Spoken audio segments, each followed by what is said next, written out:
Joining me now in Washington, D.C. is Temuri Yakobashvili. He was Georgia's ambassador to the United States, but resigned in 2012 after the Georgian Dream party under Bidzina Ivanishvili came to power.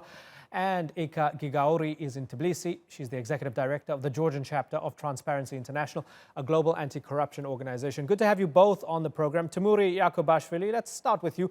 Did the government blatantly lie to the people, or is it just very difficult to introduce those electoral reforms right now? Hello, first of all. I don't think that government lied.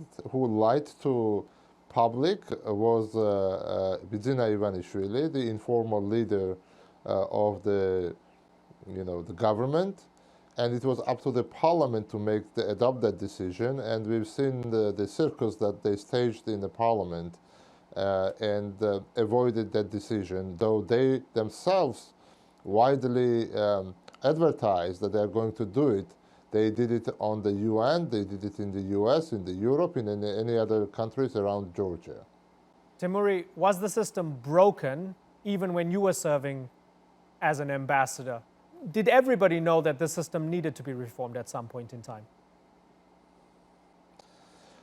Actually, the reform started when I was in the government, when I was ambassador, because these changes started to appear during our time, and we were the ones who initiated a lot of changes, but it was stretched in time.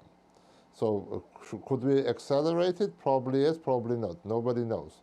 But nevertheless, what is important now that today what is happening in Georgia is not only a political crisis, but it's a crisis of politics, because what the reality on the ground is that in one hand you have a Georgian Dream party, which is deserted and defected by most of the more or less credible politicians, and on the other hand you have entire political spectrum, parties with a completely opposite political platforms, ideology or methodology or political path, standing together against one person and his political so-called establishment.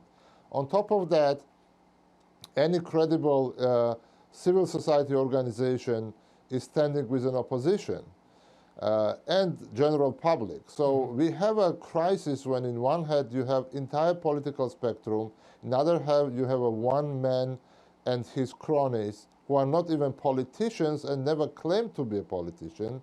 So it's a classical case of the state capture by one rich person. And that's what Georgians are, not fine with and protesting, because it deprives us a chance to elect government that we like or don't like or what we want. So it limits our choice. Okay.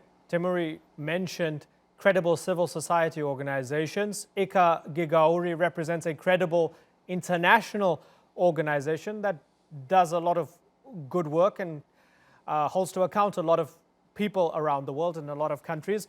When you view these protests, are the protesters completely in the right here? Have they correctly diagnosed the problem? I think that yes. I think that this is honest protest of Georgian public, and there are not only politicians or the civil society activists. Like the general public, we all request the fair electoral system, and this is, I would say, more about the Euro-Atlantic future of our country, because we think that only with the the fair and democratic electoral system, it is possible to really have the strong government, strong parliament, and this parliament will conduct the effective scrutiny of the executive branch. And what we don't have in this country is that we don't have the effective checks and balances system. And we have this oligarch, as you have mentioned. He is the informal governor of our country. His private bodyguard is the Minister of Internal Affairs. His private doctor is the Minister of Healthcare. His assistant is the Minister of Infrastructure Development, and all these kind of things we are observing in the country. And I think that Georgian public does not deserve such things, because we are mature enough to really have the mature political process, change the government through the elections, but it is impossible really with such unfair and not democratic electoral system. Yeah, and just to give complete clarity as to the process of putting together this program, we've spent a few days preparing for this, and it's been very difficult getting anyone close to Bidzina Ivanishvili, anyone close to Georgian Dream, anyone close to the state at all to talk to us. A lot of the time, we didn't even get a response, and we tried right up until about an hour ago to get a voice from the other side to explain the position of the government or the ruling party, and we could not, and that's unfortunate. But be that as it may, let's go back to the former ambassador. Mr. Ambassador, when we look at the numbers, the ruling party gets 77% of the seats in parliament after only getting 49% of the vote. Is it about just that, or is it about far more than that? It's far more than that, because recent opinion polls conducted by the International Republican Institute indicates that none of the political party can win the majority in the parliament, even a simple majority. And on top of that, the ruling party has 20-something%. So in Georgia's reality, 20-something% for ruling party basically means that all their support is administrative resources. In practice, it means that they have zero support. And opposition combined has much more than ruling party. Now, why I say that it's a crisis of politics, because if Ivanishvili would be a politician, like Saakashvili or many others, for a politician, losing election is not a game over. You can rebound, you can try, it's not guaranteed, obviously, but it's a political fight, it's a political life. For Ivanishvili, losing election is a zero-sum game. And in zero-sum game, he cannot afford to lose these elections. I see. And those numbers that were revealed to public right after decision to reverse the previous decisions about changes, basically shows us the motivation of Ivanishvili, why he does what he does. Because he cannot afford, in his mind, to lose. Because then he is losing everything. And that's the major problem. Those numbers basically indicate that if the Georgian Dream is not having any chance, even theoretical chance, to combine some kind of coalition, and as we see every day they have less and less chances, then they're doomed. And they are not only doomed as a party, but their leader of the party is also doomed, as his future in Georgia is pretty gloomy. So I think that's a major motivation. And for political parties, it's very simple. They want to have a chance, even theoretical chance, to end up in the government or in the parliament. Right. And system that he's proposing is actually basically stripping them that opportunity, or forcing them to work for one person and do his job if they want to be in politics. Eka Gigauri, so we know that the people want proportional representation. They want the system to be changed ahead of elections. We have the ruling party saying there will be elections next year and there will be proportional representation in 2024. Are there enough people in the society willing to give them the chance, willing to wait it out? Or is this it now? Have people had enough?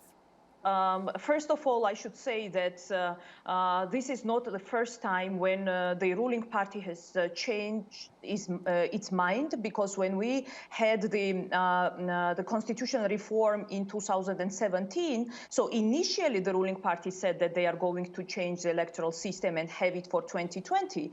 But what they did, they actually have changed their mind in the last moment. And this is now the second time that they are lying to the public. So I think that the public understands why they do this. I think that the public understands that this is just because they want to maintain in power, and they are crossing all the red lines. They are not only they are not ready to change the electoral system and put the process in a normal direction and the normal frame, but they push people and others to the streets, which is not normal.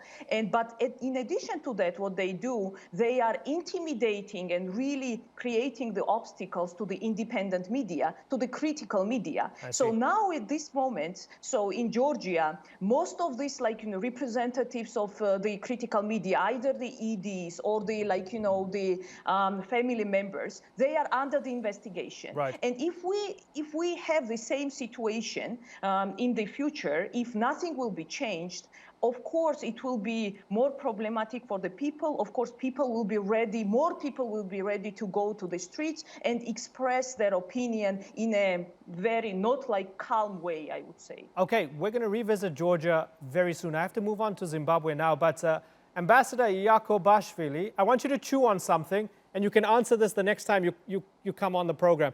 The Americans and the EU are throwing their weight behind the protesters. I wonder if that might be a bad thing for the protesters.